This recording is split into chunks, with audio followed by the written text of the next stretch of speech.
मुखादरविन्दनेत्रा कृष्णात् परं किमपि तत्त्वमहं न जाने। ध्येयं सदा परिभवग्नमभीष्टदोहं तीर्थास्पदं शिवविरिञ्चनुतं शरण्यम्। मृत्यार्तिहं प्रणतपालभवाब्धिपोतम् वन्दे महापुरुषते चरणार्णविन्दम्।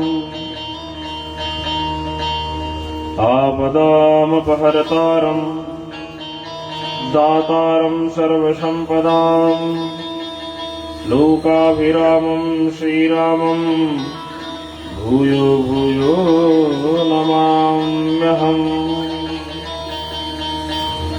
अतुलितबलधामं हेमशैलाभदेहं धनुजवनकृशानं ज्ञानिनामग्रगण्यं सकलगुणनिधानं वानराणामधीशं रघुपतिप्रियभक्तं वादजातं नमामि।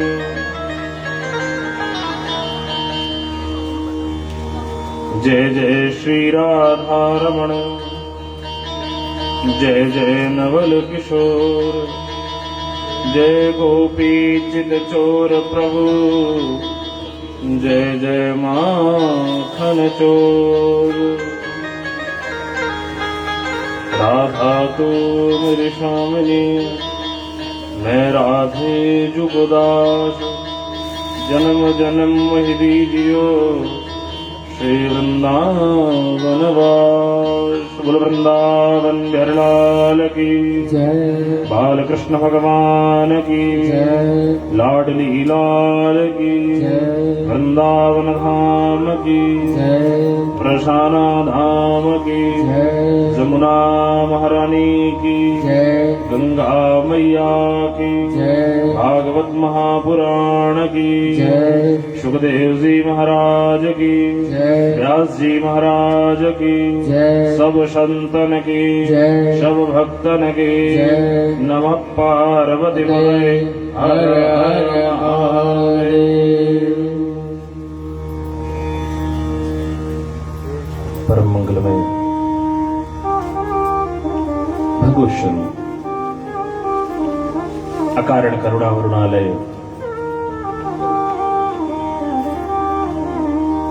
जीवों का परम कल्याण करने का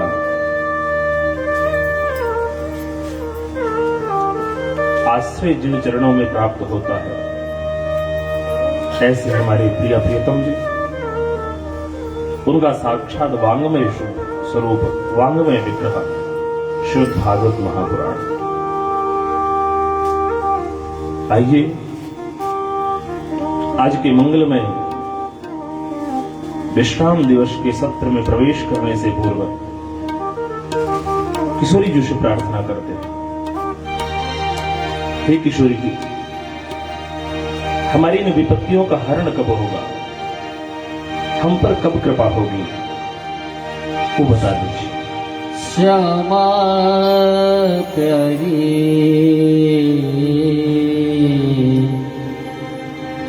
कब मुझ पे कृपा करोगी।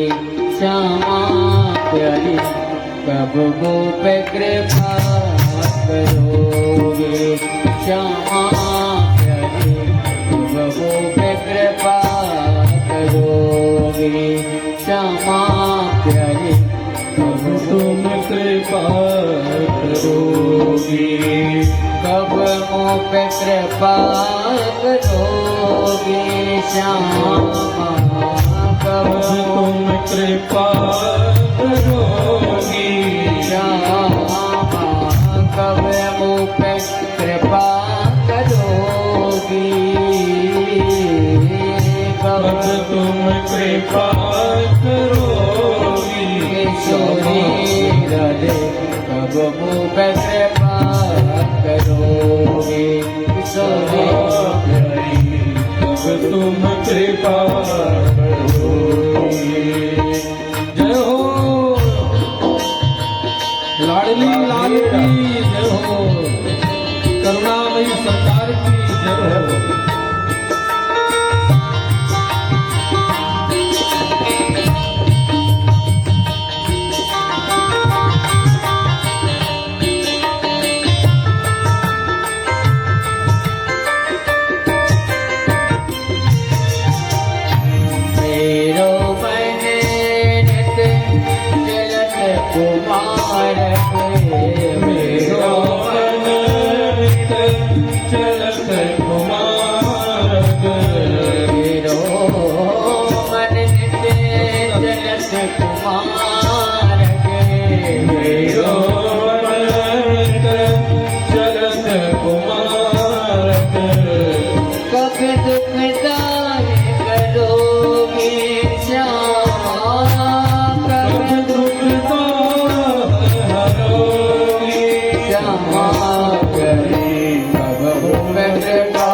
करोगी क्षमा करे कब तुम कृपा करोगी कब मोहे डरे संतोषी राधा रानी कब मोहे दर्शन दोगी क्षमा करे कब मुँह पे कृपा करोगी क्षमा कब तुम कृपा करोगी।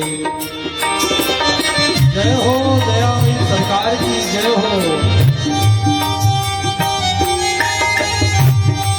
भक्त निवास की जय हो।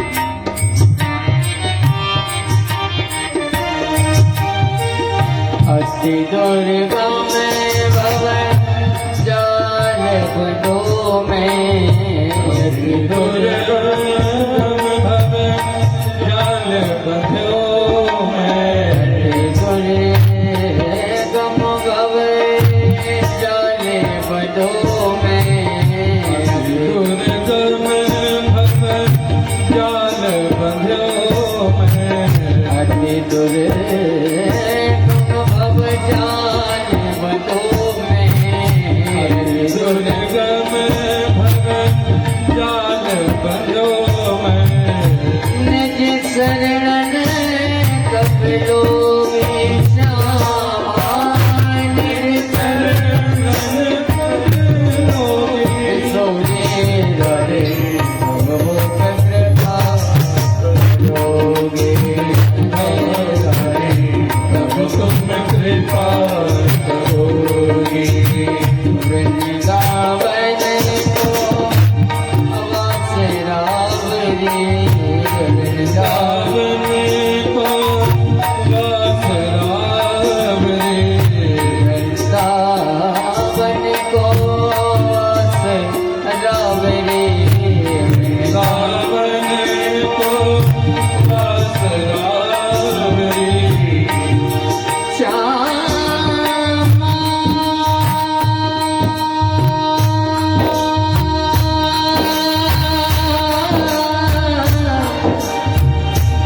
श्यामा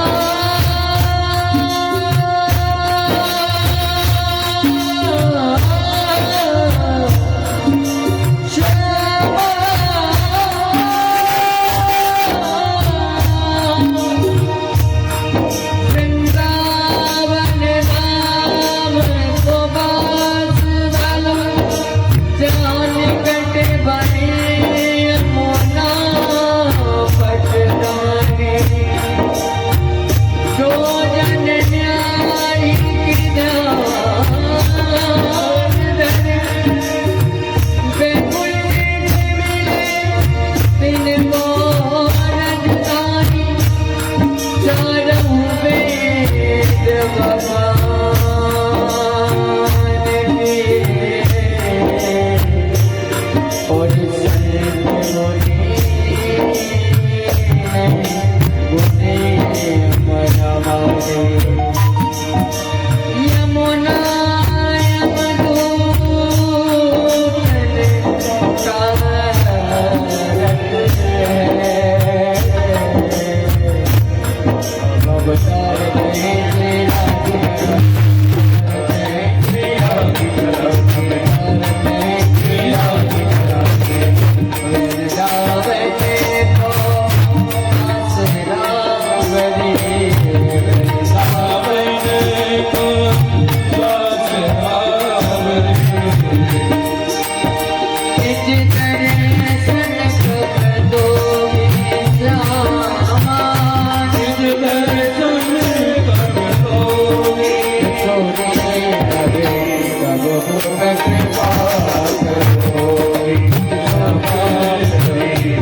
अद्भुत स्वरूप श्रीमद् भागवत महापुराण। भगवान श्री बाल कृष्ण लाल की वांग्मयी प्रतिमूर्ति।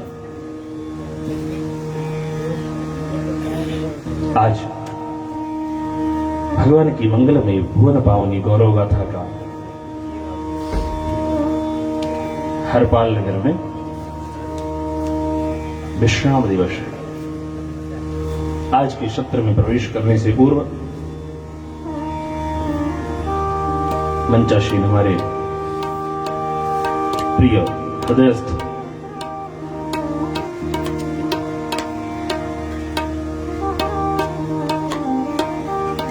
भ्राता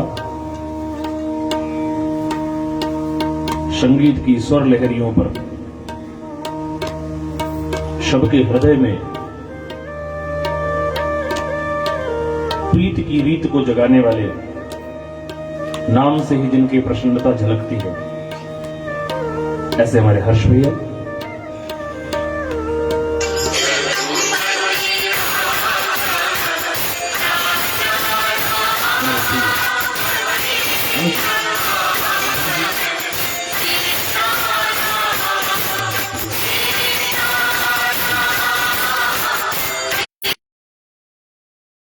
संग में आपने श्रवण किया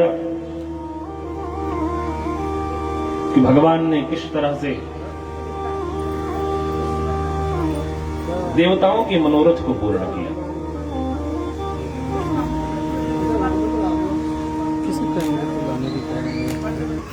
चलिए थोड़ा सा दान पुण्य कर दीजिए शांति का, फिर आगे बढ़े। चल रहा करना है ना आज की यात्रा, यात्रा करनी है आज की, जैसा कहो आप।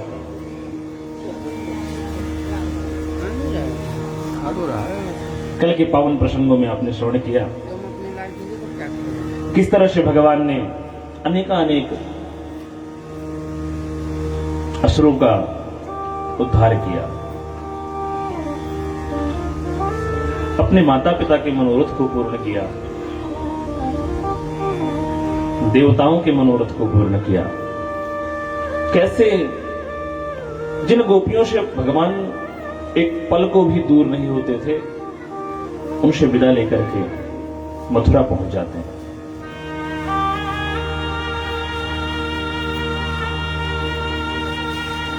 भगवान का जीवन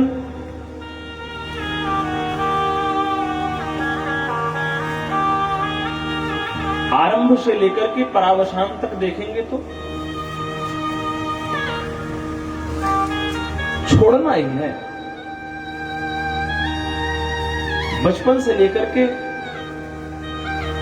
परावसान की अवस्था तक सब कुछ छोड़ा ही है। कभी किसी के लिए छोड़ दिया है तो कभी किसी के लिए। हम उनका यदि भक्त कहना चाहते हैं स्वयं को, तो छोड़ने की जो प्रकृति है वो आनी चाहिए।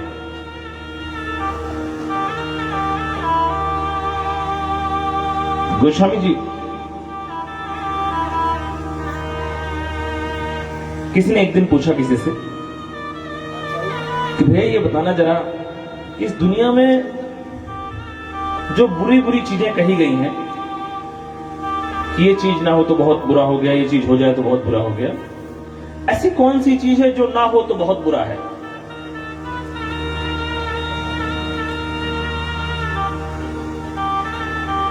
जैसा कि अभी आचार्य जी ने कहा, जीवन में सब कुछ सुलभ है,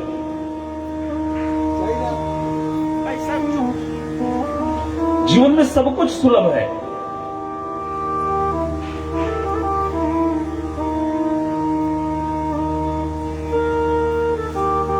शुत दारा अरु लक्ष्मी पापियों के भी हो।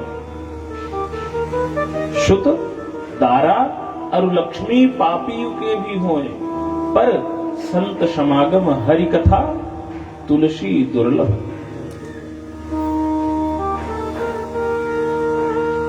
धन हो हमारे पास, कोई आश्चर्य का विषय नहीं है। पुत्र हो, पत्नी हो, कोई आश्चर्य का विषय नहीं है। लेकिन संतों का संग मिल जाए, सत्संग मिल जाए और भगवान की कथा सुनने को मिल जाए, ये प्रतिदिन सुलभ नहीं है। इसका अनुभव आप स्वयं करिए। तो सो दिन दुर्दिन नाही, मेघ नभ में बहरावे। सो दिन दुर्दिन नाही, मेघ नभ में बहरावे। आदिन इंद्र उपल वर्षा करी जगत गिरावे। कहते सो दिन दुर्दिन नाही, मेघ नभ में बहरावे। वो दिन बुरा नहीं है जिस दिन बादल छा जाए पूरे आकाश मंडल में। वो दिन भी बुरा नहीं है जिस दिन इंद्रदेव खूब बारिश करे, बारिश करते करते ओलों की बारिश करने लग जाए, दिन वो भी बुरा नहीं है। किसने कहा भैया ऐसी कैसी बात कर रहे हो आप? अक्सर होता क्या है, जिस दिन बारिश होती है हम क्या कहते हैं? पूरा दिन खराब हो गया। वो संत कहते ना ना ना ना, पूरा दिन नहीं खराब हुआ। तो सो दिन दुर्दिन नाही, मेघ नभ में बहरावे। आदिन इंद्र उपल वर्षा करी जगत गिरावे। सो दिन दुर्दिन नाही, पेट को अन्न न पावे।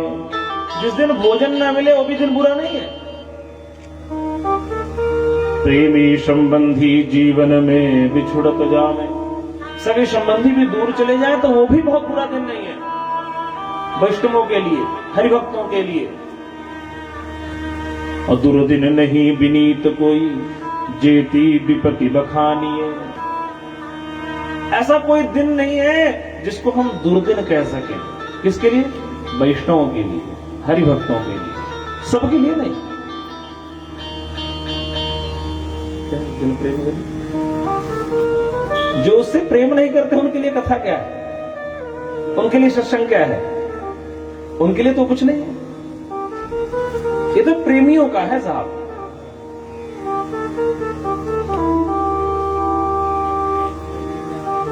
पता प्रेम किनको मिलता है? पता है कि नहीं? अब तो ऐसे कर दो, जान पहचान तो हो गई ना हमारी, हो गई तो ऐसे करो ना फिर, या ऐसे ऐसे कर दो। पता है प्रेम किसे मिलता है? तो पता है? अच्छा ठीक ठीक, नहीं नहीं, कुछ हद तक ठीक है। हाँ जी, अरे वाह क्या बात, बहुत अच्छा।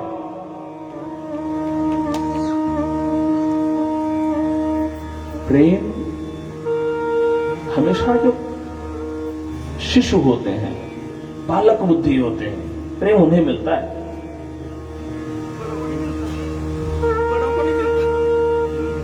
बड़े तो समझदार हो जाते हैं ना, उन्हें तो नाप तोल पता चल जाती है। तो कहते हैं प्रेमी संबंधी जीवन में बिछुड़त जावे। दुर्दिन नहीं विनीत कोई, जेती विपत्ति बखानिए। लेकिन श्रवण न पड़े न हरि कथा, तो सो दिन दुर्दिन जानिए।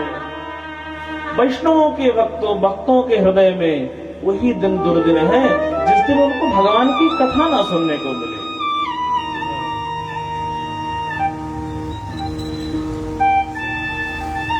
क्योंकि प्रेमी हमेशा ये चाहता है कि मेरे प्रियतम की चर्चा होती रहे।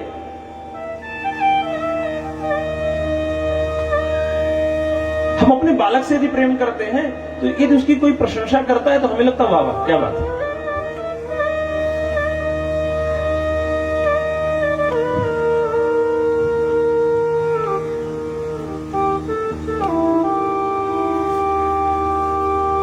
इसलिए तो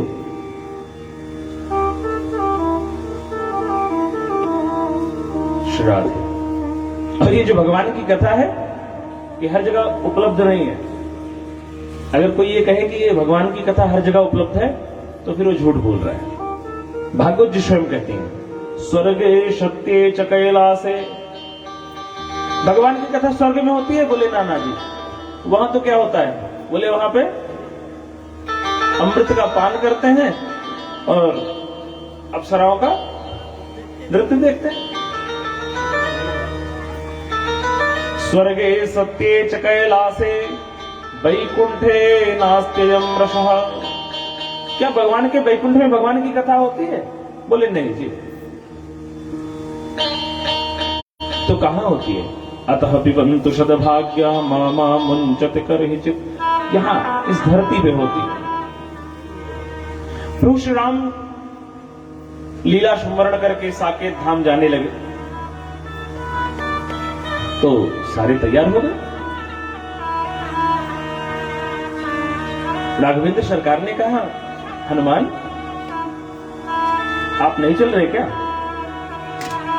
हनुमान जी ने दोनों हाथ जोड़ भगवान के सामने बोले प्रभु आप अनुचित न माने तो एक बात पूछो ना। भगवान ने कहा हाँ हाँ हनुमान पूछो क्या बात है। बोले मैं ये जानना चाह रहा था कि क्या साकेत में आपकी कथा होती है क्या? भगवान ने कहा नहीं वहां तो कथा तो नहीं होती। तो बोले अगर आप अनुचित ना माने तो हम एक प्रस्ताव रखना चाहते हैं आपके सामने। बोले हाँ बोलो बोलो क्या बात है। बोले हम यही चाहते हैं कि हम साकेत जाना नहीं चाहेंगे तो आप क्या करोगे? बोले हम इसी धरती पर रह करके आपके गुणानुवाद सुनते जाएंगे। इसलिए तो कहते हैं यत्र यत्र रघुनाथ कीर्तनम तत्र तत्र कृतमस्तकांजलिम वाष्पवारि परिपूर्ण लोचनम मारुतिम नमत राक्षसांतकम। जहां जहां पर भगवान की कथा होती है हनुमान जी महाराज वहां पर आकर के दोनों अंजलि को जोड़ करके मस्तक नवा करके भगवान की कथा श्रवण करते हैं। कहीं भी कथा हो, कोई भी कथावाचक हो, कोई भी व्यक्ति हो, यदि भगवत कथा हो रही है तो हनुमान जी महाराज किसी न किसी रूप में आते हैं।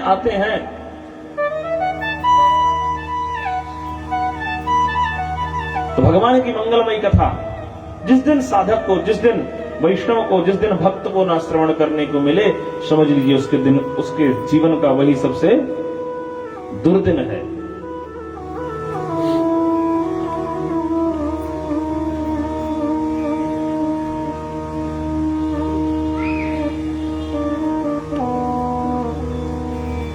तो इसलिए जो भगवत कथा है, जो भगवत तत्व है, जो भगवत प्रेम है,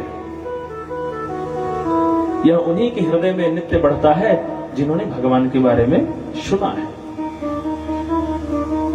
क्योंकि श्रवण के बाद ही प्रीति को बढ़ना होता है। शोदेव महामुनि से परीक्षित जी महाराज पूछते महाराज मैंने सुना था भगवान का जो प्रथम विवाह हुआ उसके बाद भगवान का एक पुत्र का जन्म हुआ।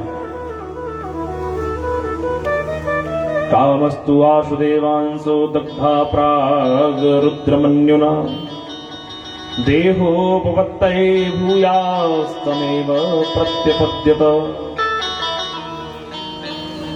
मैंने सुना था भगवान विष्णु के, भगवान वासुदेव के घर में साक्षात भगवान कामदेव के स्वरूप एक बालक का जन्म हुआ था। शुद्ध मामून ने कहा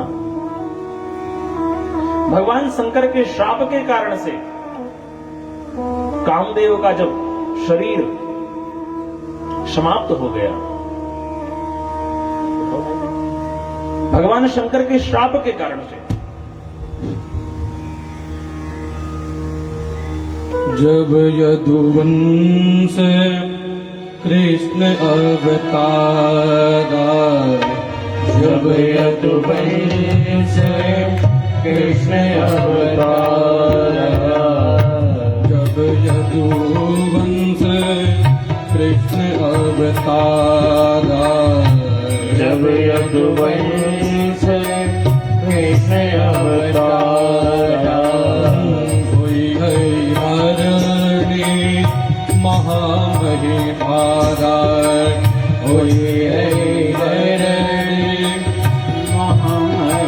संत भगवान की जय। कृष्ण तनय हुई हहि पति तोरा कृष्ण तनय हुई पति तोरा कृष्ण तनय हुई हहि पति तोरा कृष्ण तनय हुई पति तोरा वचन अन्यथा मोहि न मोरा वचन अन्यथा होय न मोरा श्री राम जय राम जय जय राम श्री राम जय राम जय जय राम श्री राम जय राम जय जय राम श्री राम जय राम जय जय राम श्री राम जय राम जय जय राम श्री राम जय राम जय जय राम संकट मोचन कृपा निधान संकट मोचन कृपा निधान श्री राम जय राम जय जय राम श्री राम जय राम जय जय राम राम जय राम जय जय राम श्री राम जय राम जय जय राम श्री राम जय राम जय जय राम श्री राम जय राम जय जय राम संत भगवान की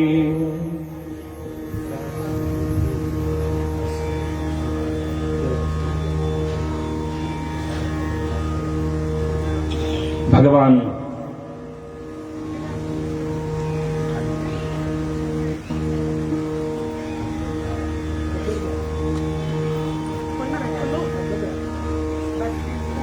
पूज्य स्वामी जी का बहुत बहुत धन्यवाद, जो कथा के मध्य में हम आपको सबको दर्शन देकर के कृतार्थ किया।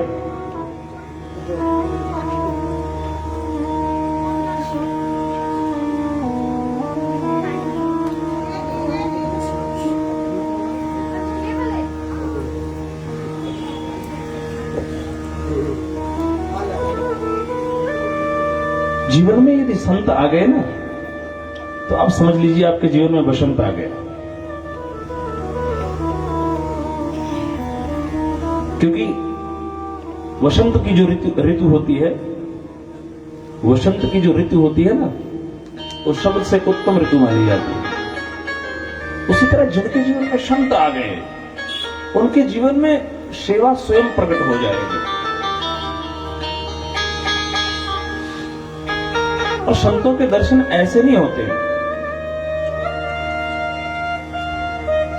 संतों के दर्शन तब होते हैं या तो भगवत कृपा हो, या तो हमारे पुण्यों का उदय हो।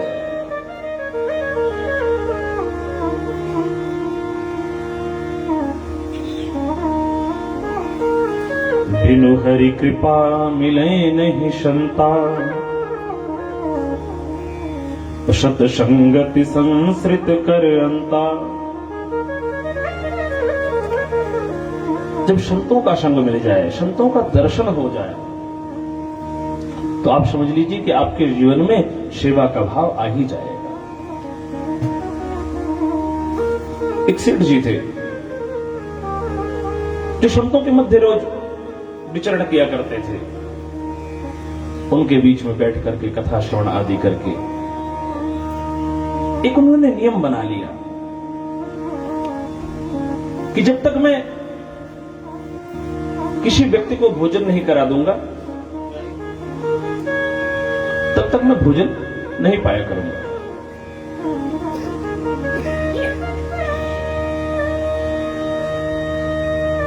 ऐसा उनका नियम चलता रहा।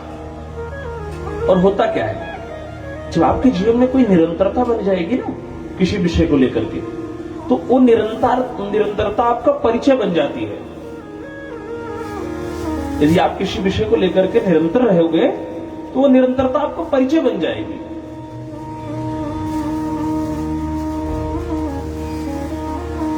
तो उनका एक नियम था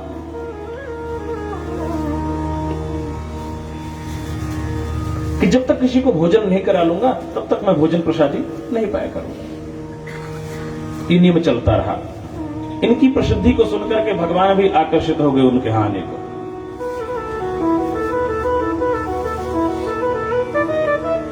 क्योंकि इनकी अवस्था अब जरा वृद्धावस्था को प्राप्त हो रहे हैं। वृद्धावस्था को प्राप्त होने के कारण से क्या सेवा उतनी बन नहीं पाती है। जब सेवा नहीं बन पाती तो क्या किया, पता किया कोई सेवक मिल जाए तो सेवा चलती रहे। भगवान ही एक सेवक के रूप में आ गए उनके घर। भगवान ने कहा, सेठ जी हम ही को काम पे रख दीजिए। हमने सुना आपके घर संत सेवा ब्राह्मण सेवा होती है, तो हम ही आ जाए।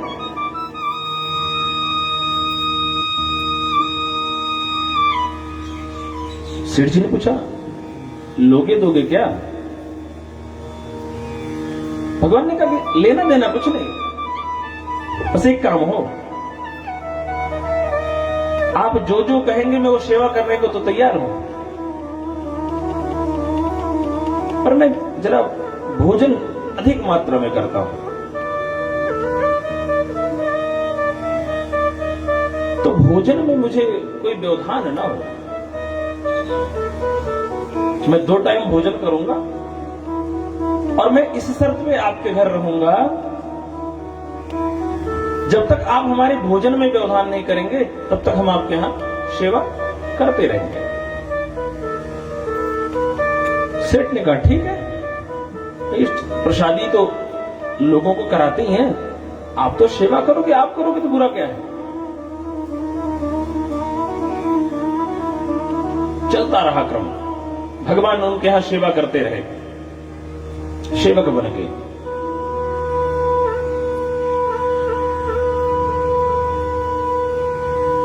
आओ, स्वागत है।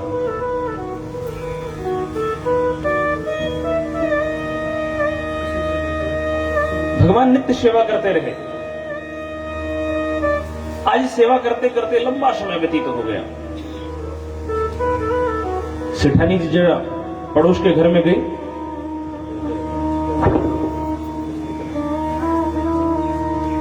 आज सेठानी जरा पड़ोस के घर में गई तो सहज ही पूछ लिया सखी ने, क्या बात है, आजकल जरा कमजोर लग रही हो। क्या बात है, आजकल जरा कमजोर लग रही हो। सेठानी के मुख से ऐसे ही निकल गया कि क्या बताएं बहन, आजकल जो हमारा सेवक है ना, रोटी बहुत खाता है, तो उसी के बनाने के चक्कर में मैं कमजोर हो गई हूं। भगवान तो अंतर्यामी है, उनको तो सब कुछ पता है ना। भगवान को सेठानी की बात पता चल गई।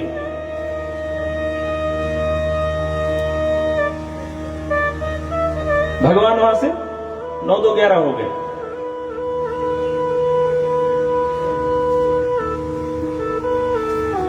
भगवान वहां से निकल लिए। अब सेठ जी आए। सेठ जी का एक नियम था, वो भोजन नित्य अपने सेवक के साथ, अंतर्यामी के साथ ही किया करते थे। शाम का समय हो गया। सेठ जी ने पूछा, अंतर्यामी नहीं दिखाई दे रहा है, कहां है? सेठानी ने कहा कि यही तो था।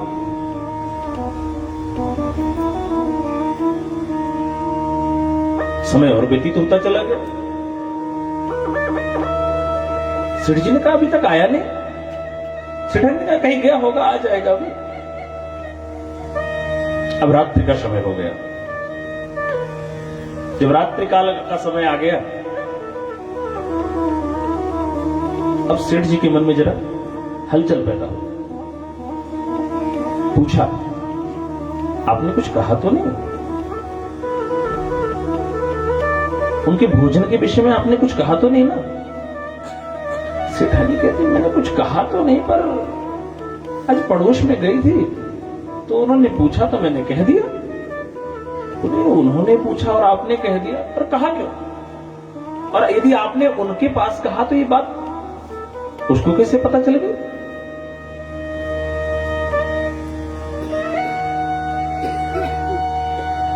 हो ना हो, वो साक्षात परमात्मा ही थे। सेठ ने भी आमरण अनशन शुरू कर दिया। जब तक भगवान आएंगे नहीं तब तक मैं भोजन करने वाला हूं नहीं। सेठ ने जैसे ये संकल्प लिया, भगवान वहां पर प्रकट हो गए। भगवान प्रकट होकर के कहते हैं, सेठ जी मैं आपकी सेवा से बहुत प्रसन्न हूं, तभी तो मैंने आपके यहां आने का निर्णय किया। जिनके जीवन में संत सेवा होगी, जिनके जीवन में संतों का दर्शन, संतों का संग होगा, उनका जीवन व्यवस्थित होने से कोई नहीं रोक सकता। संत हृदय नवनीत समाना, संत हृदय नवनीत समाना, कबिन पर कही न जाना,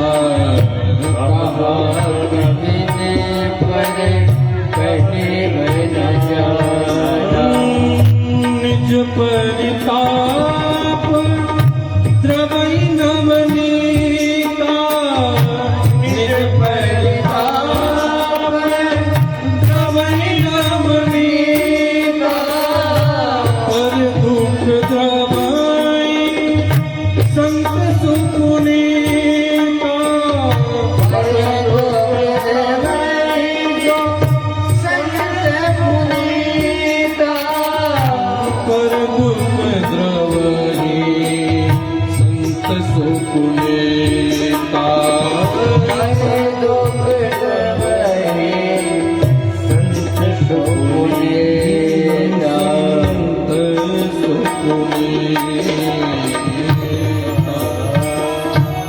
भगवान प्रसन्न होकर के उनको आशीर्वाद देते हैं। हमारे जब भारत का विभाजन नहीं हुआ था, लाहौर के पास एक संत हुए जिनका नाम था छज्जू। अपने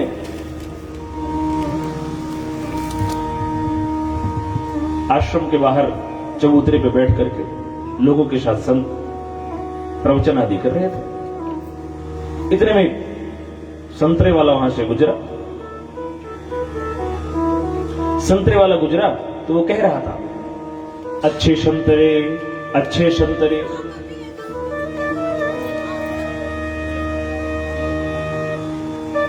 लोगों को पूछा उन्होंने, संत जी ने पूछा ये कह रहा है? लोगों ने कहा महाराज संतरे बेच रहा है वो, ये कह रहा है कि अच्छे संतरे, अच्छे संतरे। बोले ये नहीं कह रहा है वो कह रहा है अच्छे संग तरे, जो अच्छों का संग करेगा वो तर जाएगा। देखो जो भक्त हृदय होता है, प्रेमी हृदय होता है, संत हृदय होता है, वो सामने वाले की बात पर कहां से उपदेश प्राप्त कर ले और कहां से उपदेश दे दे कोई अंदाजा नहीं। आपने रंगनाथ जी के बगल में एक मंदिर देखा है? रंगनाथ जी के बगल में लाला बाबू का मंदिर है, देखा है ना? बंगाल के बहुत अच्छे से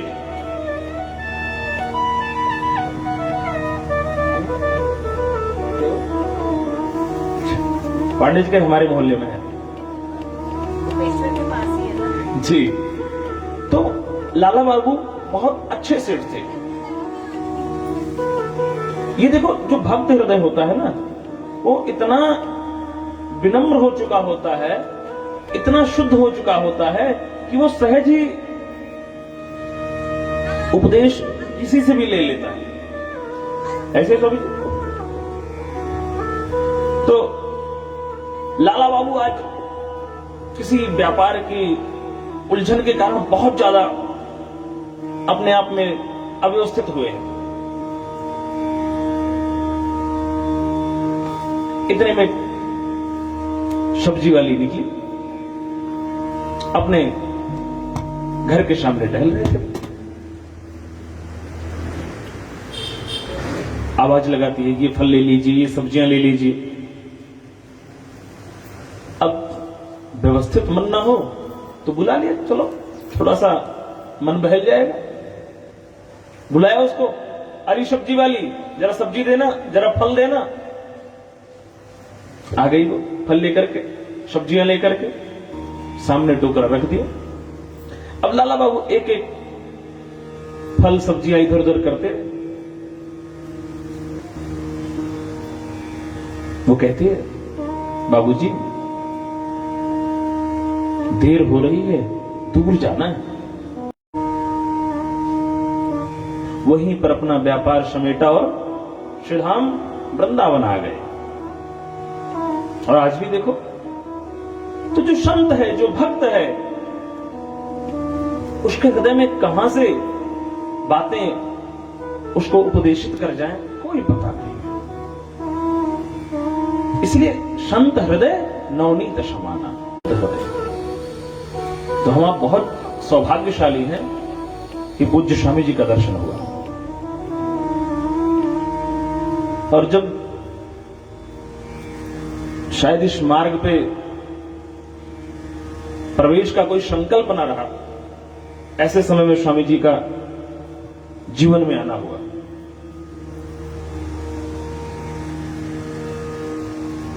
जीवन की पहली जो धोती है ना, वो स्वामी जी ने पहनाई थी मुझे। जब मैं विद्यालय जाने लगा अध्ययन के लिए, तो स्वामी जी ने धोती पहनाई और माता जी रोने लगी। तो स्वामी जी ने कहा, रोना नहीं, चिंता न करो आप, बच्चा पढ़ जाएगा। फिर उसके बाद स्वामी जी के आश्रम पे वृंदावन में अध्ययन किया। स्वागत है, आइए।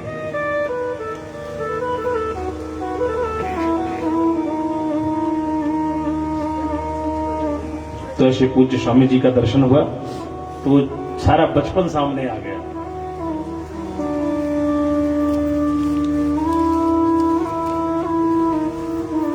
स्वामी जी हमेशा कहा करते हैं, जीवन में भक्ति तभी घटेगी जिस रात हम हरि का भजन नहीं करेंगे। गुजर गई है वो रात हरि के नाम के बिना। तो जिस दिन हरि का नाम नहीं लेंगे, समझ लेना वहीं से भक्ति घटनी शुरू हो जाएगी। तो आइए भगवान के नाम का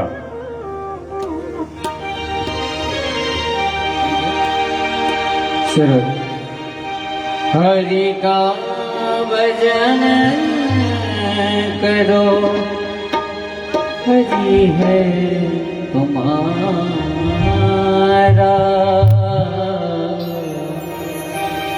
हरि का भजन करो, हरि है तुम्हारा।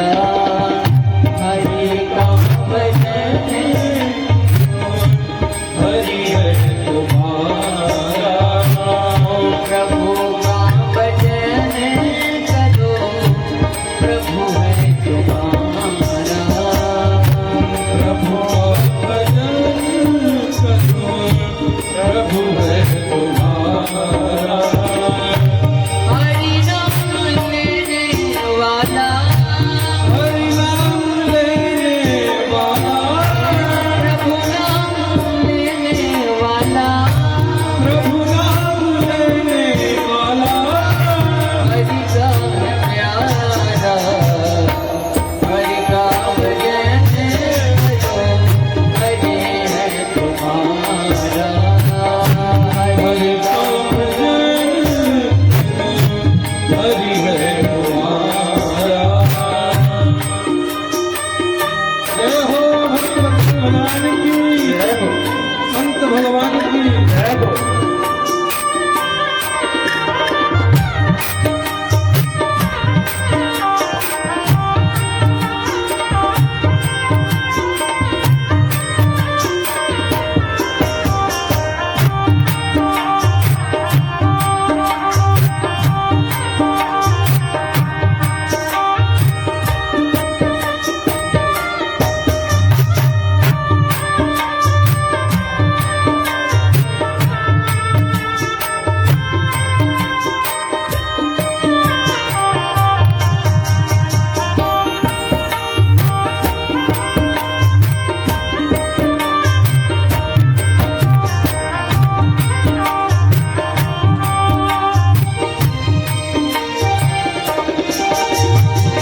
भगवान की जय। संत न होते जगत में तो जल मर तो संसार। राम नाम का गोला छोड़े भागे पाप हजार। तो संत जीवन में हैं, संत समाज में हैं, संत राष्ट्र में हैं, तभी हमारी संस्कृति सुरक्षित है। संस्कृति के संरक्षण और संवर्धन के लिए जिस देश में संत हैं, उस देश में सारी प्रकृति अपने आप नियंत्रित होती चली जाती है। मैं आपसे इसलिए उस निवेदन कर रहा था, हमारे यहां पर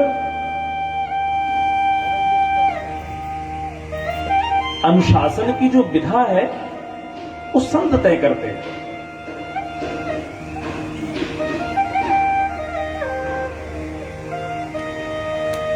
और संतों के पास अनुशासन की जो विद्या आती है वो शास्त्रों से आती है।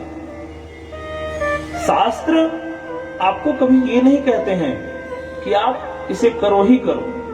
शास्त्र आपके सामने प्रस्ताव रखते हैं। महाराज जी ने एक पुस्तक लिखी थी, उसमें एक वाक्य लिखा था कि जो संतों की नहीं मानेगा ना, जो संतों के कानून को नहीं मानता, वो संतों की वाणी जिन्हें अच्छी नहीं लगती ना, उन्हें फिर डंडा मनवा देता है। संत भी तो कहते हैं अनुशासन में रहो, और वो भी कहता है कि अनुशासन में क्यों, क्यों साहब, वो भी कहता है कि अनुशासन में ही रहो।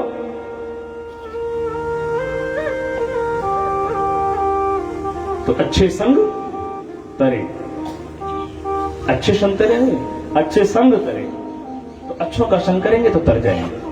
आइए कथा में प्रवेश करें। सुखदेव महामुनि से प्रश्न किया, महाराज मैंने सुना था कि उनका जो प्रथम पुत्र हुआ था उसका अपहरण कर लिया था शंबरासुर नाम के दैत्य ने। सुखदेव महामुनि ने कहा, हाँ सुना तो सही तुमने। भगवती रुक्मणी के घर में एक सुंदर से बालक का जन्म हुआ। अभी वो बालक लगभग 10 दिन का हुआ है। शंबरासुर ने रूप बदल करके श्रुतिका गृह में प्रवेश किया और उस बालक का अपहरण कर लिया। बालक को ले जाकर के किया क्या? सुखदेव महामुनि कहते हैं, ये जो शंबरासुर है ना, इसे पता है कि जो मेरी मृत्यु है वो भगवान के पुत्र के हाथों से ही होगी। अपने आप को व्यवस्थित करने के लिए, अपने आप को बचाने के लिए शंबरासुर ने रूप बदल करके उस बालक को श्रुतिका गृह से उठाया और जाकर के समुद्र में डाल दिया। जब उस बालक को समुद्र में डाल दिया तो वहां पर एक मत्स्य ने उस बालक को निगल लिया। अब वही बात है, जिसका रक्षक राम उसे कोई मार नहीं सकता। प्रभु जगन्नाथ का दास जगत से हार नहीं सकता। उस बालक को एक मत्स्य ने निगल लिया। नगर के मछुआरों ने मछली इकट्ठी करने के लिए जाल लगाए और जाल में वो मत्स्य भी फंस गया। बहुत सारी मछलियों के साथ वो जब मत्स्य फंसा तो मत्स्य को लाकर के उन्होंने, बड़ा सा सुंदर सा मत्स्य था, तो वो लाकर के राजा को भेंट किया। पहले नियम था ना, हर सुंदर वस्तु पे किसका अधिकार है? राजा। राजा को लाकर के भेंट किया। राजा के रसोई गृह में वो मत्स्य गया। सेवकों ने उसे कुल्हाड़ी से काटना शुरू किया।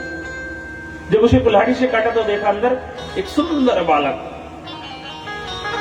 साक्षात कामदेव के अवतार हैं प्रद्युम्न जी महाराज। जैसे उस बालक को देखा, मछुआरों ने, वहां के सेवकों ने देखा, तो बालक ले जाकर के मायावती नाम की जो उनकी दासी थी, जो सेविका थी, भोजन पकाती थी, उसे ले जाकर के दे दिया। अब जैसे उस मायावती ने भगवान प्रद्युम्न जी महाराज को देखा तो कुछ विस्मित हो गई। वहां पर नारद जी महाराज प्रकट होते हैं और वो सारा वृत्तांत उसे बताते हैं कि ये तुम्हारे पतिदेव ही हैं। जब ये पता लग गया कि ये हमारे पतिदेव ही हैं, तो वो भगवान के पुत्र प्रद्युम्न का लालन पालन करने लगी। अब लालन पालन करते करते भगवान जरा बड़े हो गए। प्रद्युम्न जी महाराज थोड़े बड़े हुए। प्रद्युम्न जी महाराज आज विचार करते हो, कहते देवी मैं थोड़ी देर से देख रहा हूं आपका वात्सल्य भाव जो है ना वो रति भाव में परिवर्तित हो रहा है। मैं देखता हूं कि आप बचपन से मेरा लालन पालन कर रही हैं, लेकिन आज आपका जो भाव है वो परिवर्तित हो रहा है। बात क्या है? रति बताती है, भवान नारायण सुतः संवरेण हतो गृहात् अहम तेऽधिकृता पत्नी रति कामो भवान प्रभु। महाराज आप कोई सामान्य बालक नहीं है, आप भगवान नारायण के साक्षात पुत्र हैं और आपको तो आशीर्वाद प्राप्त हुआ है जब यदुवंश कृष्ण अवतारा। जब भगवान कृष्ण यदुवंश में आएंगे उस समय आपका प्रादुर्भाव होगा। तो वास्तव समय आ गया, क्योंकि भगवान शंकर ने कामदेव को अपने नेत्र ज्योति से भस्म कर दिया था। जब ये बात पता चल गई प्रद्युम्न जी महाराज को, देखो भैया भगवान जब आपकी सहायता करने पे आते हैं ना, तो उस व्यक्ति से आपकी सहायता कराएंगे जिससे आपने आशा भी नहीं की होगी। क्यों अधीक्षक साहब?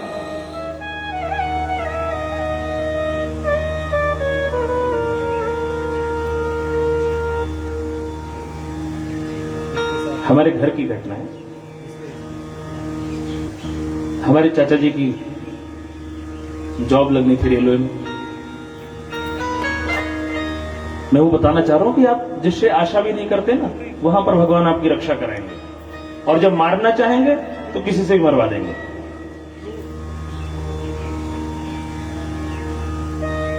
मेडिकल हो गया, वहां पहुंचे, एक व्यक्ति मिलता है और उनको कहता है कि आपका काम हो गया। कोई पूर्व परिचय नहीं। ऐसे ही है महाराज जी? कहते कोई पूर्व परिचय नहीं है, लेकिन वो व्यक्ति कहता है आपका काम हो गया। वो कहते महाराज मैं आपको जानता नहीं हूं। कहते जानने का मतलब क्या है? तुम उस गांव के हो ना? वो कहते हाँ। बोले तो मैं भी वही कहूं। हमारे परिवार में सभी लगभग हनुमान जी के अच्छे भक्त। वो कहते हम ही उसी गांव के हैं, अंदर जाओ, मैंने उनको बोल दिया है अफसर को, आपका काम हो जाएगा। अंदर पहुंचते हैं, व्यक्ति के मन में होता ही है थोड़ा सा भेंट कर दें। पैसों का बंडल निकाला और उसके सामने रख दिया। उसने कहा ये क्या कर रहे हो, मुझे घूस दे रहे हो? उसे मैंने सोचा, चाचा जी ने कहा कि मैंने सोचा। अरे नहीं नहीं, फलाना व्यक्ति कह के गया है, वो तुम उनके गांव के हो ना, जाओ जाओ। अब इन्होंने विचार किया कि जरा जो मिला था उसी को कुछ भेंट कर दे। बाहर आके पता किया उस व्यक्ति का, बोले इस नाम का तो कोई व्यक्ति है ही नहीं यहां पे। कहते इस नाम का तो कोई व्यक्ति ही नहीं यहां पे। तो शंबरासुर क्या करता है? शंबरासुर भगवान के पुत्र से अपनी मृत्यु बचा रहा है, लेकिन पालन किसके यहां हो रहा है उसका? शंबरासुर के घर में। आप जब वो मारने पे आएगा ना, तो आप बच नहीं सकते हो, और जिसे वो बचाने पे आता है उसे कोई मार नहीं सकता। प्रद्युम्न जी को उठा करके समुद्र में डालता है मारने के उद्देश्य से, लेकिन रक्षा हो जाती है ना। अब भगवान ने विधा रच दी है कि मारा जाएगा वो उन्हीं के द्वारा। तो होता क्या है, वो सारा जो अपना ही किया कराया है वो उसके घर में आ जाता है। इसलिए तो कहते हैं बाली न बाका कर सके चाहे जग बैरी हो। जब वो बचाने पे आ गए ना तो फिर आपको कोई कुछ नहीं कर सकता है। आपके जीवन में भी ऐसी घटनाएं घटी होंगी जिस समय आप कहते हो बस बाल बाल बच गए। वो बाल बाल कौन बचाता है?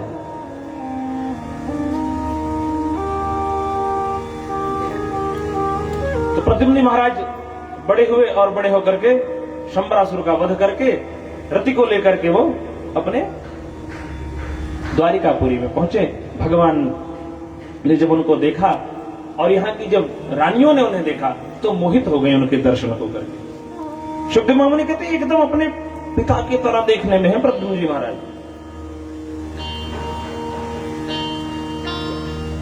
सुखदेव महामुनि कहते हैं शत्राजितस्तनयां कृष्णाय कृतकिल्बिषां स्यमन्तकेन मणिना स्वयमुद्यम्य दत्तवान्। राजा परीक्षित ने महाराज हमने सुना है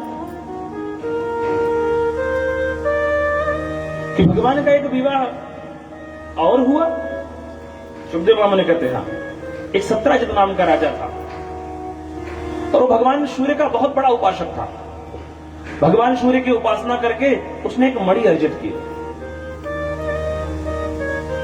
भगवान सूर्य की उपासना करके एक मणि प्राप्त की और इस मणि की महिमा यह थी कि यह नित्य प्रति 8 भार सोना, लगभग 20 तोला सोना प्रतिदिन उस मणि से प्राप्त होता था। इस मणि की महिमा थी। जहां पर वो मणि होती थी वहां पर अतिवृष्टि अनावृष्टि दुर्भिक्ष नहीं होता था।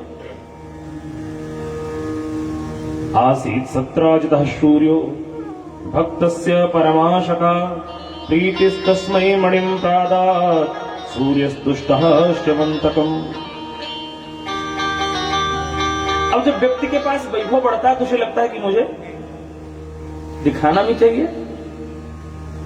तो सत्राजित ने एक दिन मणि धारण की और पहुंच गया भगवान के सभा में। भगवान की सभा में पहुंचा और जैसे भगवान की सभा में सत्राजित पहुंचा तो ये 2 ऋषि जो थे उन्होंने भगवान से कहा देखो देखो आज लगता है सूर्य भगवान ही साक्षात भगवान का दर्शन करने आए हैं। भगवान कहते नहीं, भगवान सूर्य नहीं है, ये यदुवंश का ही एक व्यक्ति है सत्राजित। भगवान सूर्य की कृपा को प्राप्त करके वो आ रहा है। सत्राजित पहुंचा सभा में, स्वागत सत्कार हुआ। उसने भी स्वागत सत्कार किया जिनका योग्य था। स्वागत सत्कार करने के बाद लोगों ने निवेदन किया महाराज एक काम करो, ये जो मणि है ना ये भगवान को दे दो,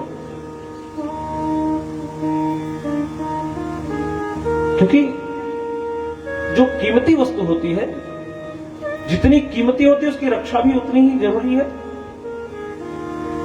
भगवान को देने का तात्पर्य राजकोष में रख दो।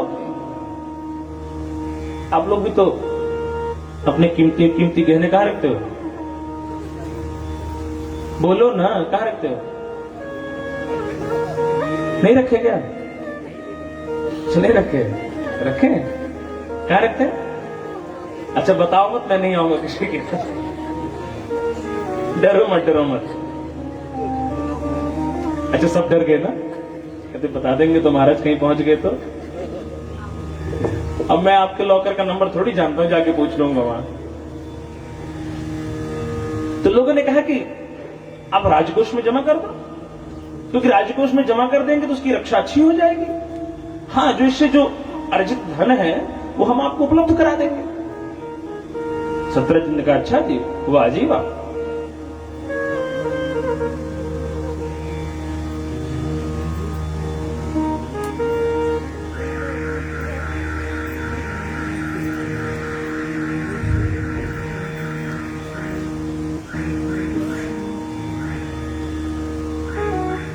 कृष्ण भगवान की जयकार लगा दिया। कृष्ण भगवान की। हाँ। स्वामी जी आए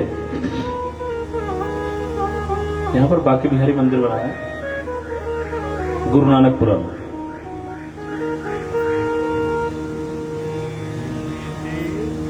तो कहां थे हम लोग?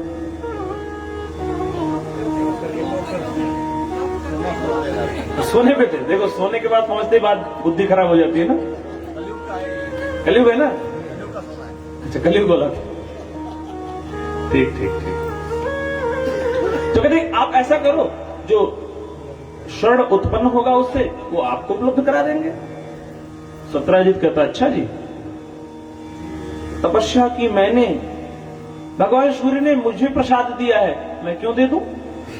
भगवान ने कहा ठीक है, तुम्हारी वस्तु है, तुम्हारी मर्जी, नहीं तुम्हें देना तो कोई बात नहीं।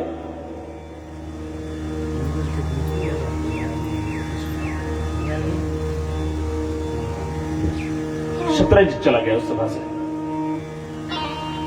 अब कुछ समय की बात है, सत्यराजीत का भाई एक था, उसका नाम था प्रसेनजित। प्रसेनजित ने अपने भैया से कहा, भैया एक काम करो, आप रोज मणि धारण करते हो, आज मेरा मन है कि मैं भी धारण कर लूं। अब छोटा भाई कहे तो बड़ा भाई कैसे मना कर सकता है? बोले ठीक है, कर लो। मणि धारण करके उसके मन में आया, जंगल की तरफ चल पड़ा आखेट करने के लिए। तमेकदा मणिम कंठे प्रतिमुच्य महाप्रभुम प्रसेनो हयमारुह्य मृगयाम विचरदवने भ्राता ममेति तच्छ्रुत्वा। शुद्धि ब्राह्मणी कहते प्रसेनजित आज मणि धारण करके वन की तरफ गया, और जब वन में पहुंचा तो एक सिंह ने उसके गले में चमकती हुई मणि देखी, तो सिंह ने उस पर झपट्टा मारा, और झपट्टा मार के वो मणि छीन ली। अब इस मणि के युद्ध में हुआ क्या, जब सिंह के पास एक भालू ने इस मणि को देखा, तो भालू ने सिंह को मारा और मणि छीन ली। वो भालू कोई सामान्य भालू नहीं, कौन था? जामवंत जी महाराज। आज भी पोरबंदर के पास एक जगह है, वहां पर जामवंत जी की जो गुफा है आज भी है। जामवंत जी महाराज ने वो मणि को छीना और लाकर के अपनी पुत्री जामवती को दे दिया। अब धीरे धीरे एक दिन हो गया, 2 दिन हो गया, प्रसेनजित आया नहीं वापस। लोगों में बात होने लगी, लोगों की जो हवा है और वाह वाह है, ये कब बदल जाए कोई पता नहीं, क्योंकि दोनों एक दूसरे को उल्टा है ना। हवा वाह, हवा का उल्टा क्या है? वाह वाह। तो लोगों में कहना शुरू कर दिया, सखी गई। सत्यराजीत की पत्नी आज घर से निकली, तो लोगों ने पूछा आपके देवर जी नहीं दिखाई दे रहे 2-4 दिनों से। कहती हाँ क्या बताएं, थोड़े दिनों पहले हमारे पतिदेव गए थे सभा में, उन्होंने उनसे मणि मांगी, उन्होंने मना कर दिया। हो ना हो कहीं ना कहीं हमारे देवर को कृष्ण ने ही मरवा दिया मणि के लोभ में। तो भ्राता ममेति तच्छ्रुत्वा कर्णे कर्णे जपंजनाः। एक दूसरे से बात तभी तक बात रहती है जब तक वो 2 कानों में होती है, और जैसे ही 2 कानों से बात बढ़ती है तो क्या बन जाती है? कहानी बन जाती है। छठे श्रवण जिमी परत कहानी। जब तक बात 2 लोगों में है तब तक वो बात है, लेकिन वो बात जब तीसरे में पहुंचती है तो वो कहानी बन जाती है। धीरे धीरे बात द्वारिका तक पहुंच गई। द्वारिका में पहुंचने के साथ साथ सीधा कहां पहुंच गई? महल में पहुंच गए। महल में किसने पहुंचाया?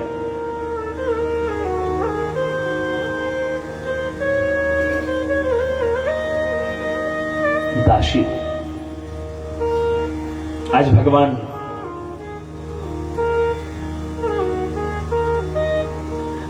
अपने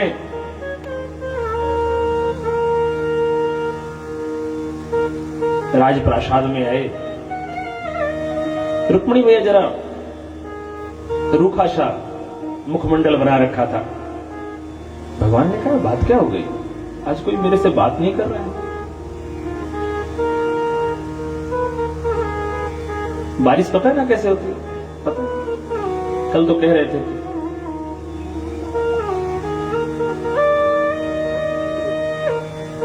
बिन मौसम की वर्षा देखी है? तुमने कहां देखी, झूठे, आपने देखी होगी। जब माताएं बिना बताए बरस पड़े तो समझ लो बिन मौसम की बरसात हो रही। रुक्मिणी मैया ने कहा अरे जरूरत ही तो मुझे बता देते, मैं साक्षात लक्ष्मी की अवतार हूं। अरे किसी चीज की जरूरत है तो मुझे बता दिए होते। भगवान ने कहा जरूरत क्या थी, क्या कह रहे हो, मुझे कुछ समझ नहीं आ रहा है। हाँ हाँ, समझ कहां से आएगा आपको, भोले मत बनो आप। भगवान कहते बात क्या हुई हो तो बताओ पहले। कहती आज मेरी दासी आई थी। कौन आया था? आज मेरी दासी आई थी, वो बता रही थी कि आपने प्रसेनजित को मरवाया मणि के लोक में। भगवान ने कहा शिव शिव शिव, मैंने और प्रसेनजित को, मैं ऐसा क्यों करूंगा? बोले लोगों में तो बात यही हो रही है। भगवान कहते हैं अच्छा देखो सावधान, हमारे आपके घर में भी आती है ना, सबके घर में आती होंगी। अब आप ये सोचो, जो दूसरों के घरों की घटना को दुर्घटना में कन्वर्ट करके आप तक पहुंचाती हैं, तो आप क्या आशा करते होंगे आपके घर की रामकहानी सुनाते होंगे वो, हैं? अरे कुछ तो ऐसे ऐसे करो ना। दूसरों के घरों की घटना को दुर्घटना में जो बदल के सुनाती हैं कि फलाने के घर, अरे भैया तांडव हो गया उनके घर तो इसलिए सावधान। यही गलती किसी और से हुई थी। किससे हुई थी? कैकेयी जी से। कैकेयी ने भी तो बात किसकी मानी? अपनी दासी की बात मानी। नहीं तो राम को जितना प्रेम कैकेयी ने किया है ना, किसी ने नहीं किया।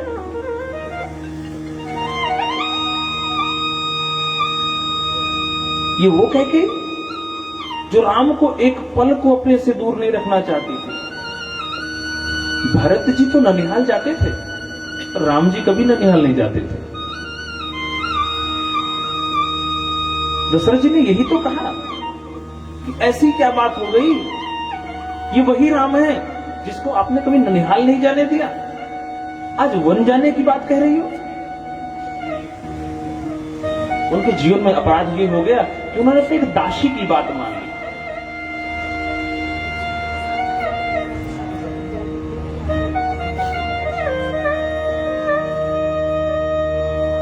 संग हमेशा अच्छा करो।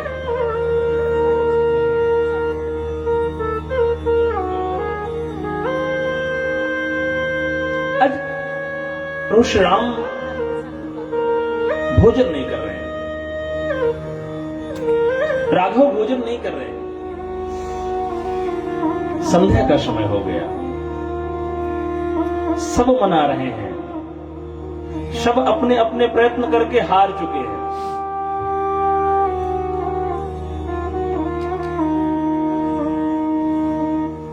मां आती है,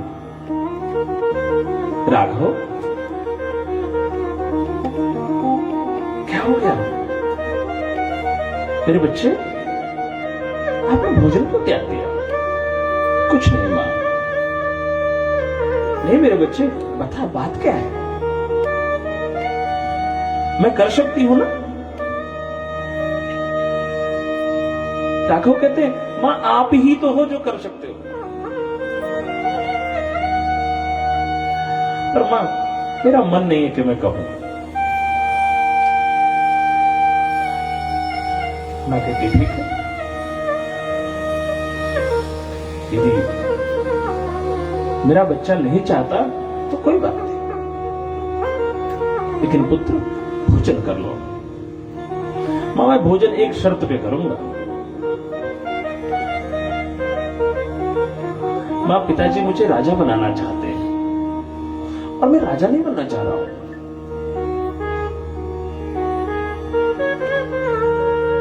मेरे बच्चे तू कैसी बातें कर रहा है? क्या हो गया? बता तो सही। भगवान निवेदन करते हैं मां के सामने कि मां, मैं वन जाना चाहता हूं।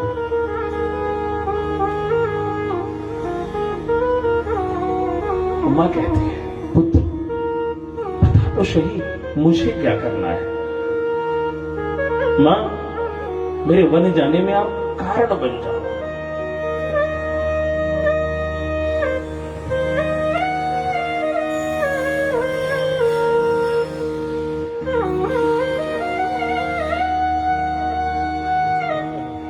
मां कहती है, देखो बच्चा खुश है ना, मैं तैयार हूं।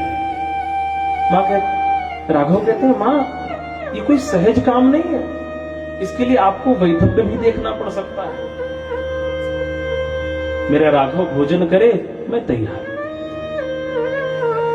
वो मां कह गई, मंथरा सामने आती है। जब उसने कहा कि मुझे क्या, कोई भी राजा बने, वो यही तो कहती है, अरे बस सो सो के पलंग तोड़ो, तुम्हें कुछ पता है? आज राम राजा बनने वाले हैं, सारे नगर में ढिढोरा पिटा, तुम्हें पता नहीं है? मां कहती, इससे अच्छा और क्या हो सकता है? मेरा राघव राजगद्दी पे विराजेगा, इससे अच्छा क्या हो सकता है? अगर दोबारा ऐसा अशुभ बोला तो तेरी जीभ कटवा दूंगी मैं। लेकिन नहीं, उसने मुंह फुला लिया और मुंह फुला के कहती है, मुझे क्या, कोई भी राजा बने, कोई भी रंग बने, मुझे क्या, मैं तो दासी की दासी रहूंगी। सावधान, जो व्यक्ति ऐसी शब्दावली का प्रयोग करे उसे सावधान हो जाइए।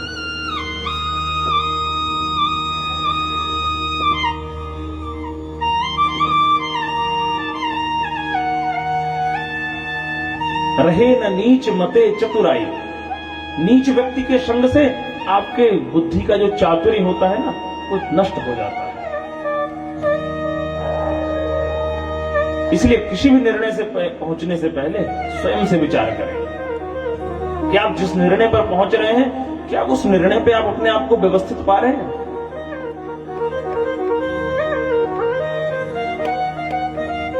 रुक्मिणी जी कहती हैं, आपको पता है पूरे नगर में ये शोर है कि कृष्ण चोर है। जो बचपन में दूध दही माखन चीर चुराता था, अब बड़ा हो गया आदत थोड़ी बदलती है, अब मड़िया चुराने लग गया होगा। भगवान ने कहा, फिर तो बात विचारणीय है। भगवान ने कुछ जानकार लोगों को लिया साथ में, और कुछ जानकार लोगों को लेकर के भगवान जंगल की तरफ गए। भगवान जंगल की तरफ गए और जंगल में उन्होंने देखा कि भालू के पंजों के निशान है, सिंह के पंजों के निशान है। आगे बढ़ा, जैसे आगे बढ़ा वो समूह भगवान का, तो आगे देखते भालू के पंजों का निशान है। जो जानकार लोग थे उस भालू के पंजों के आश्रय को लेकर के उस गुफा में पहुंच जाते हैं। और जैसे भगवान गुफा में पहुंचते हैं, देखते क्या है, एक बहुत बड़ी सी गुफा। अपने साथ के लोगों को कहते हैं, एक काम करो, आप लोग बाहर रहो, आप लोग बाहर रुको, अगर तुम्हें वापस आ गए, अगर मैं कुछ समय में वापस आ गया तो आप लोग मेरे साथ चलना, यदि मैं कुछ समय तक वापस नहीं आया तो आप लोग द्वारिका पुनः वापस चले जाना। लोगों ने कहा ठीक है। भगवान ने गुफा के अंदर प्रवेश किया, देखा तो बहुत बड़ी सी गुफा, सामने वही मणि, एक छोटा सा नन्हा बच्चा मणि को लेकर के उछल कूद कर रहा था।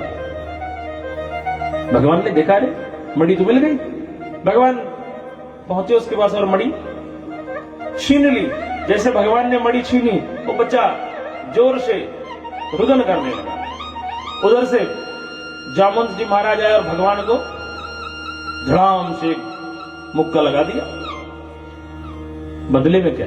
बदले में भगवान ने 2-4 जमा दिए और ये द्वंद्व युद्ध आरंभ हो गया। अब जामवंत की सोचती है कौन? क्योंकि वो सामान्य व्यक्ति तो नहीं हो सकता ये, क्योंकि जिसके युद्ध से मैं अपने आप को कमजोर महसूस करूं, हो ना हो ये कहीं ना कहीं साक्षात भगवान ही है। जैसे उनके मन में भाव आया, आज 27 दिन पूर्ण होने वाले थे। 27वें दिन भगवान ने जोरदार एक तमाचा लगाया जामवंत जी को, तो पूरी उनकी अस्थियां ढीली हो गई। जामवंत जी ने कहा, महाराज मैं न पहचानूं तो चलता है, पर पहचान आप भी नहीं रहे हो। भगवान ने कहा, जब रामावतार था तो एक मर्यादा थी। जब भगवान ने बताया कि निशाचरों की जितनी सेना है, लक्ष्मण जी 1 निमिष में इसको खत्म कर सकते हैं। जामवंत जी ने कहा, महाराज युद्ध की इच्छा तो हमारी भी थी, पर आप सभी रामादल ने मिलकर के पूरा युद्ध ही संपन्न कर दिया, बारी तो हमारी आई ही नहीं।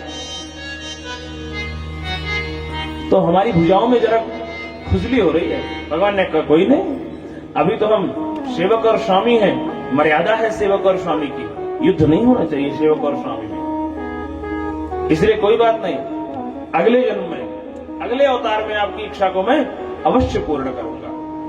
तो वही भगवान ने जामवंत जी महाराज की इच्छा पूर्ण कर दी। बोले, महाराज यहां कैसे आना हुआ? भगवान ने कहा, इस मणि के चक्कर में आना हुआ। बोले, महाराज फिर तो मैं आपका पूजन करना चाहता हूं। जामवंत जी महाराज ने कहा, मैं आपका पूजन करना चाहता हूं। भगवान ने कहा, बिल्कुल करो, खुशी से करो। अब भगवान का पूजन हो गया, और पूजन के बाद बारी आती है, किसकी आती है? पूजन की बारी किसकी आती है लास्ट में?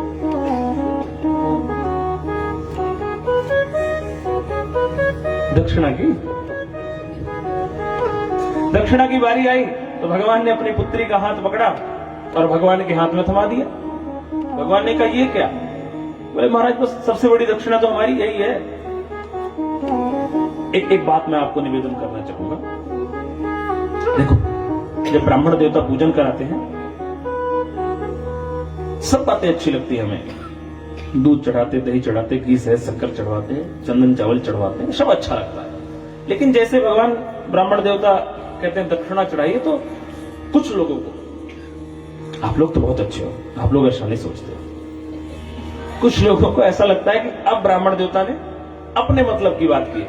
नहीं नहीं, वो षोडशोपचार का एक अंग है, वो उसे करते हैं। किसी ने बोला महाराज? नहीं, इसलिए तो कहा आप लोग अच्छे हैं, मैं औरों की जानकारी के लिए बता रहा हूं। तो उसका अंग है।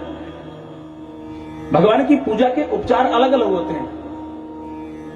माता जी देख रहे हो,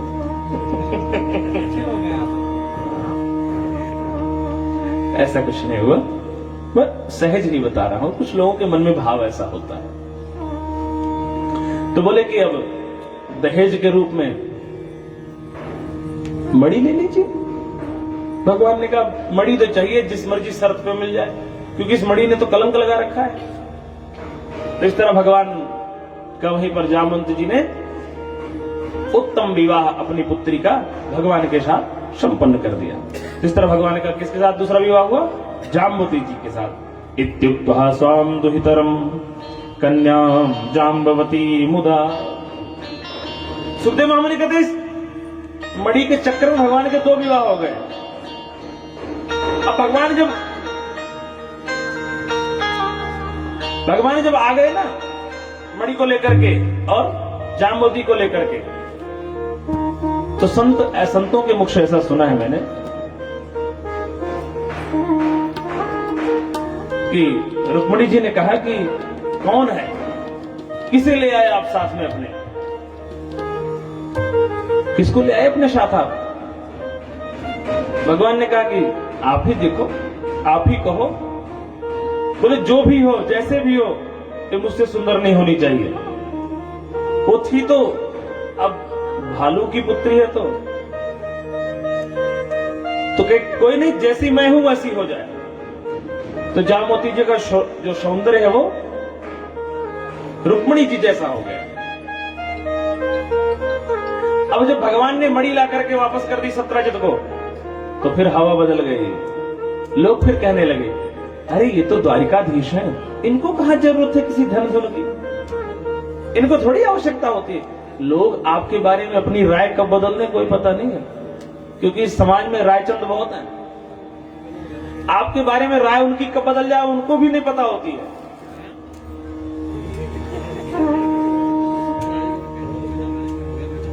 तो भगवान त्रिवेणी जी का बयान लेते हैं, राय तो नहीं बदली रात रात में। तो भगवान का इस तरह दूसरा विवाह हुआ। सत्यजित को जब मणि वापस कर दी, लोगों ने कहा महाराज ये कलंक कैसे लगा आपको? भगवान ने कहा मैंने चंद्रमा का दर्शन कर लिया था, भाद्रपद शुक्ल पक्ष की चतुर्थी का मैंने चंद्रमा देख लिया था, इसलिए मुझे यह कलंक लग गया। कैसे? एक दिन की बात है,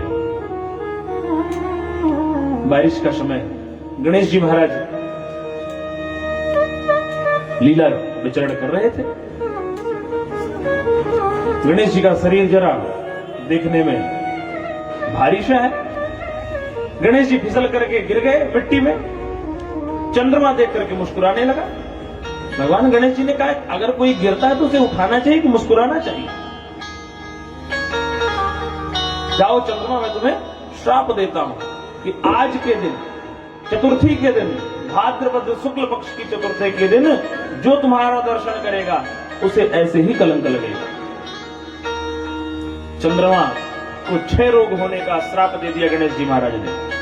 फिर चंद्रदेव जाकर के भगवान नागेश्वरम की उपासना करते हैं। भगवान सोमनाथ की उपासना करने के बाद चंद्र स्वस्थ हुए।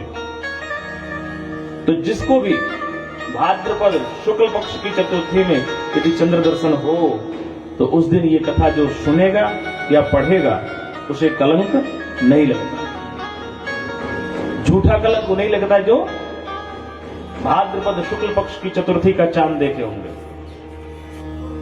तो गोस्वामी जी तो कहते चांद देखना ही नहीं चाहिए चतुर्थी, तजो चौथ के चंद की नहीं, लेकिन करो चौथ वाला देखना पड़ता है। तो कहते हैं इस तरह भगवान का द्वितीय विवाह हुआ। सत्यजित अब लोगों में अपनी नजर नहीं मिला पाता है। क्यों? क्योंकि लोग भगवान के पक्ष में हो गए। अब सत्यजित का जीना मुश्किल हो गया। सत्यजित एक दिन दबे पांव भगवान के पास आया और कहने लगा महाराज लोग दुखी कर दिए, लोग तरह तरह की बातें करने लगे हैं। मैं सोचता हूं कि मेरा जो कन्या धन है मैं आपको दे दूं। सत्यभामा सर्वगुण संपन्न थी। भगवान ने कहा ठीक है, हम कहां मना कर रहे हैं, ले आओ। सत्यजित के अपनी पुत्री सत्यभामा के विवाह भगवान के साथ कर देता है और बदले में दहेज में वो मणि भगवान को अर्पित कर देता है। भगवान ने कहा ना ना ना ना, मणि नहीं लेनी हमने, क्योंकि सत्यभामा के कोई भाई बहन थे नहीं। तो सत्यजित ने कहा महाराज ये जो धन है वो आपका ही तो है, चाहे आज ले लो चाहे। आजकल लोग समाज में ऐसे ही करने लगे हैं, बहुत गलत है। ढूंढते कि कन्या ही हो हमारे ससुराल में, ऐसे लोग ढूंढने लगे। तो सत्यभामा ने का विवाह जब भगवान के साथ हुआ, दहेज में मणि मिलने लगी। भगवान ने कहा ना जी ना, अब एक काम हो सकता है, यदि मैं दहेज में मणि ले लेता हूं तो लोग क्या कहेंगे? लोग यही कहेंगे कि भगवान कृष्ण ने मणि के लोभ में सत्यभामा से विवाह कर लिया। अभी नहीं लेते, आगे चल के मणि हो हमारी ही होगी। तो ऐसा करो, अभी ये मणि आप अपने पास रखो, इसकी सेवा करो, जो इससे उत्पन्न होने वाला स्वर्ण है वो आप हमें वापस कर दो। सत्यजित ने कहा ठीक है महाराज। सत्यजित ने जैसे ये कहा, भगवान की आज्ञा का पालन करके सत्यजित ने मणि से जो उत्पन्न स्वर्ण होता था वो ला करके राजकोष में जमा कर देते थे। अब सत्यजित की जो ये पुत्री है सत्यभामा, ये सर्वगुण संपन्न, जरा माननी है। इनको जरा मान ज्यादा होता है।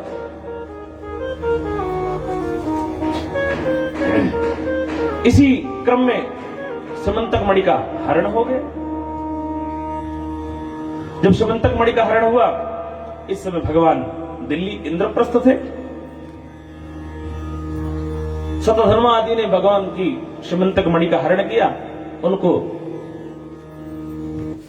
फिर अक्रूर जी ने पराजित करके मणि ले ली और अक्रूर जी वाराणसी रहने लगे। अब जो स्वर्ण होता वहां पर यज्ञ होते, तरह तरह के दान, दिव्य दान किए जाते। तो एक वाराणसी का ब्राह्मण द्वारिका आया, उसने कहा महाराज आजकल तो हमारे बनारस में जय जयकार है, जिधर देखो स्वर्ण ही स्वर्ण सभी ब्राह्मणों को प्राप्त हो रहा है। भगवान ने कहा हम कई दिन से दिख रहा हूं, कई महीनों से देख रहा हूं कि चाचा अक्रूर यहां पर नजर नहीं आ रहे हैं। भगवान ने पता लगाया, और भगवान ने पता लगाया जब उन्हें पता चला कि मणि चाचा जी के पास है, तो उन्होंने कुछ नहीं कहा। ये नहीं कहा आप वापस आ जाओ।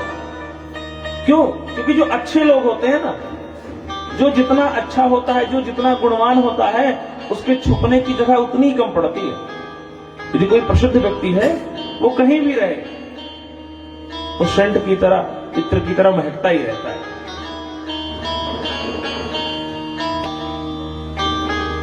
भगवान काशी जाकर के काशी नरेश पर कृपा करते हैं, कौशल नरेश पर कृपा करके कौशल नरेश की पुत्री से भगवान विवाह करते हैं।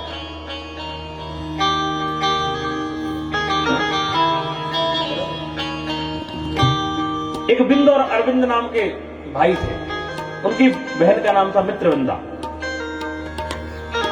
स्वयंवर हुआ, जैसे स्वयंवर द्रौपदी के समय में हुआ, वैसा ही स्वयंवर यहां पर रचा गया। लेकिन मित्र और अरविंद की एक लालसा थी कि हमारी बहन का विवाह दुर्योधन के साथ हो। क्यों?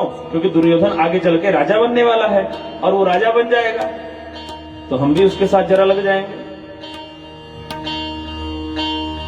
स्वयंवर रचा गया, सब स्वयंवर में आए हैं। भगवान भी पहुंच गए। भगवान पहुंचे, वहां पर स्वयंवर हुआ, सबने धनुष बाण उठाए, सबने धनुष बाण लगाए। मछली के आंखों को बेधने का सबने प्रयास किया, कोई सफल नहीं हुआ। अर्जुन भी आए थे। अर्जुन ने कहा जैसे एक बार पहले धनुष बाण से हमने मछली बेच दी थी, अब की बार फिर सही। उन्होंने भी प्रयास किया, कर्ण ने भी प्रयास किया, कोई सफल नहीं। अब भगवान की बारी आई। भगवान उठे, और दुनिया का ऐसा कौन सा लक्ष्य है जो मेरे ठाकुर ने बेच सके।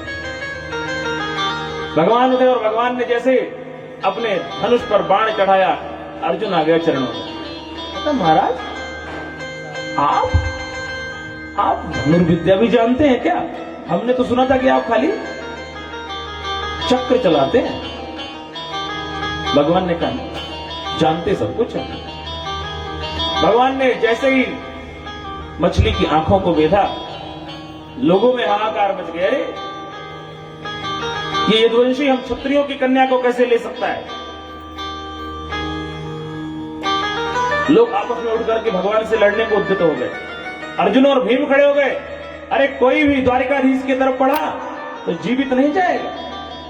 भगवान ने कहा भैया बैठो बैठो, ये पत्नी मेरी है, इसकी रक्षा का प्रथम अधिकार मेरा है, आप बैठो तो सही। भगवान ने जैसे अपने धनुष पर बाण चढ़ाए, और एक तरफ से लोगों को जो आए थे बराती बनने, कोई किसी लायक नहीं बचे। किसी के कान उड़ गए, किसी की नाक उड़ गई, किसी के धड़े भी उड़ गए। भगवान ने वहां पर मित्रविंदा के साथ विवाह किया। कौशल नरेश की एक पुत्री थी सत्या।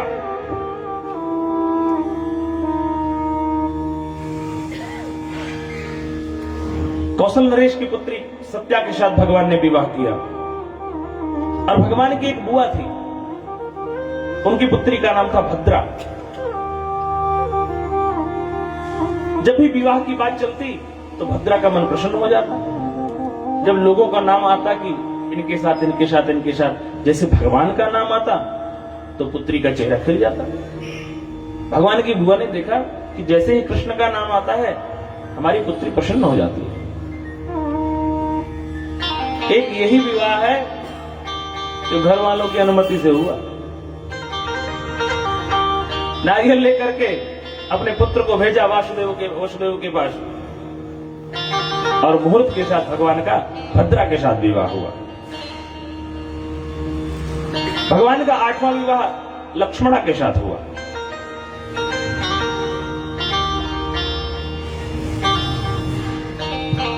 राजा का संकल्प था कि हमारे यहां 7 बैल हैं और 7 बैलों को जो एक साथ नाथ देगा उसी के साथ अपनी कन्या का विवाह करेंगे। सब आए, सबने प्रयास किया, कोई भी सफल नहीं हुआ। भगवान 7 रूप धारण करके उन बैलों को एक साथ ही नाथ देते हैं और भगवान का लक्ष्मणा के साथ अष्टम विवाह संपन्न हुआ। लक्ष्मी नारायण भगवान की, रुक्मणी मंगल भगवान की। तो भगवान का इस तरह 8 पट महिषी उनकी, जो 8 प्रमुख रानियां थीं, उनके साथ उनका भगवान का विवाह क्रमशः हुआ। आइए एक भजन का आनंद लें, उसके बाद आगे की कथा में प्रवेश करते हैं। मेरे और मोहन की बातें ये मैं जानो या वो जाने, जिसने कभी प्रेम किया ही नहीं, वो प्रेम निभाना क्या जाने। ओ मेरी लगी शाम संग प्रीत दुनिया क्या जाने, मेरी लगी शाम संग प्रीत दुनिया क्या जाने, मेरी लगी शाम संग प्रीत दुनिया क्या जाने, मेरी लगी शाम संग प्रीत दुनिया क्या जाने। क्या जाने कोई क्या जाने, क्या जाने कोई क्या जाने, क्या जाने कुछ क्या जाने, क्या जाने कोई क्या जाने। मुझे मिल गया मन का दुनिया क्या जाने, मन का दुनिया क्या जाने।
जब से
से होली में श्याम सुंदरिया छोड़ी छोड़ी हरि बोल मीठी मीठी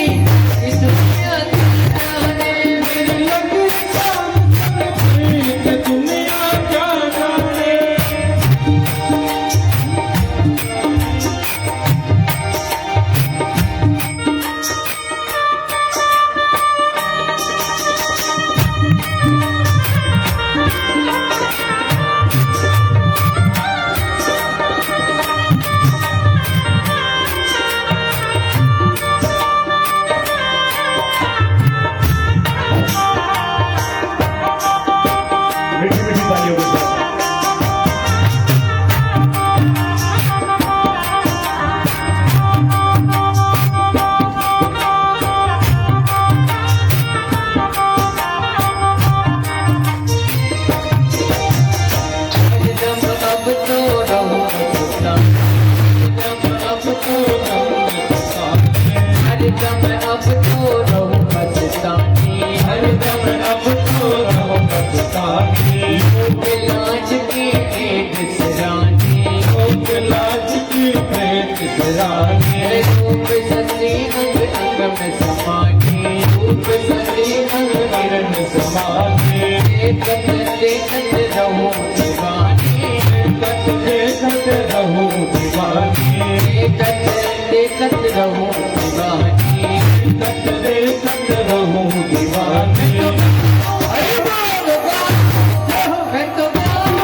सुख बिसराई अपनी सुख बिसराई गोपियाँ भागी आई गोपियाँ भागी आई लाज कुछ काम लाज कुछ काम आई गोपियाँ भागी आई गोपियाँ भागी आई लाज कुछ काम आई लाज कुछ काम आई जब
गोविंद भगवान की। जय। तो इस प्रकार भगवान के 8 विवाह हुए। राजा परीक्षित ने कहा, महाराज मैंने सुना था भगवान ने 16,108 विवाह किए थे, तो आपने तो सिर्फ 8 ही सुनाए। भगवान ने कहा, एक दिन की बात है। भगवान नारद जी महाराज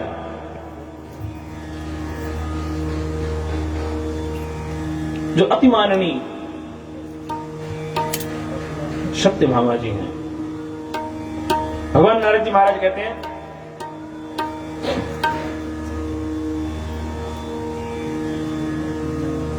भगवान का जो वैवाहिक जीवन है उसका दिव्य दर्शन मैं भी करूंगा। राजा परीक्षित, यथा हतो भगवता भौमो येन च स्त्रियः निरुद्धा एतदा चक्ष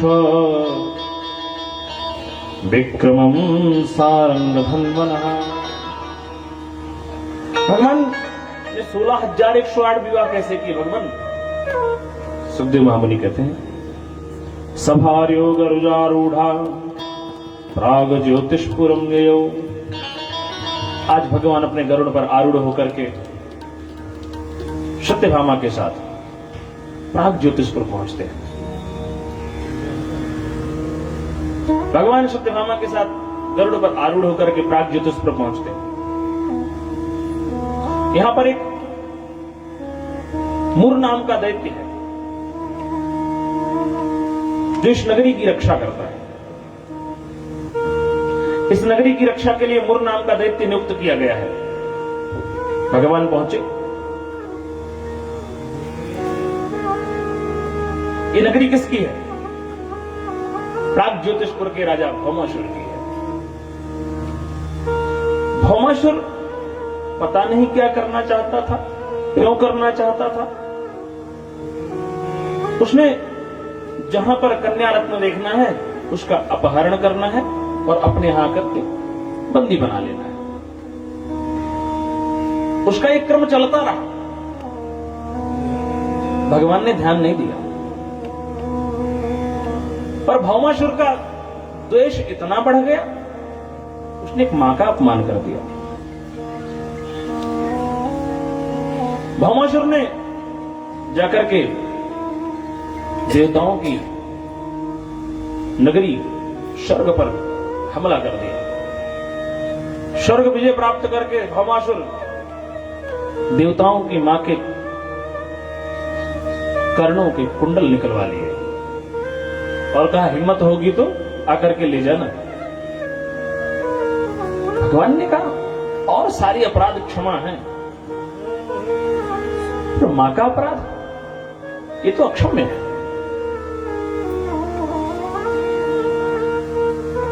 ये भौमासुर भूमिपुत्र है और सत्यभामा भूमि का अवतार है। इसलिए भगवान सत्यभामा को साथ में लेके गए हैं। जैसे वहां पर पहुंचे प्राग ज्योतिषपुर,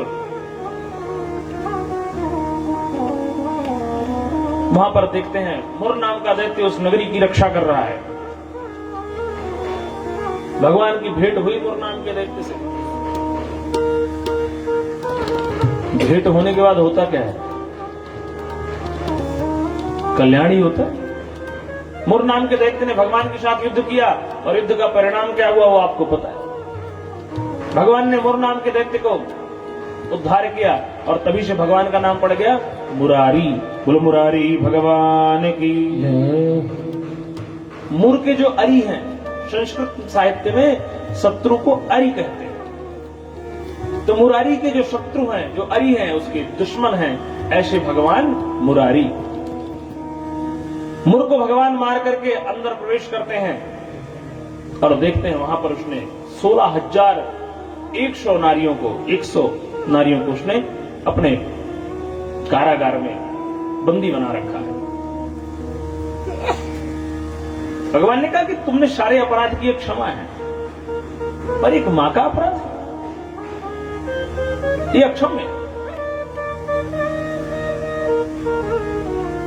भगवान का भौमासुर के साथ युद्ध हुआ और भगवान ने उसको पराजित करके दंडित करके उसका कल्याण करके भगवान ने 16,100 नारियों को वहां से बंधन मुक्त करवाया। अब जब वो सब बंधन मुक्त हो गई तो मैं कहा महाराज हम कहां जाएंगे, क्योंकि इतने दिन हो गए अपने पिता के घर से हम आए हुए, इतने दिन हो गए, अब हम घर वापस भी जाएं तो क्या कोई हमें स्वीकार करेगा? हम क्या हैं ये हम जान रहे हैं, आपने इसके बंधन से मुक्त तो करवा दिया, पर क्या समाज हमें स्वीकार करेगा? हम बनना तो कृष्ण के जैसे चाहते हैं, हम ये चाहते हैं कि हमारे कई विवाह हो जाए, पर आप ये देखो भगवान ने क्या किया। जो समाज की परित्यक्ता है, जिनको समाज में मान नहीं मिलने वाला है, समाज जिनकी स्वीकृति नहीं स्वीकार करेगा, जिन्हें सम्मान नहीं दे सकेगा,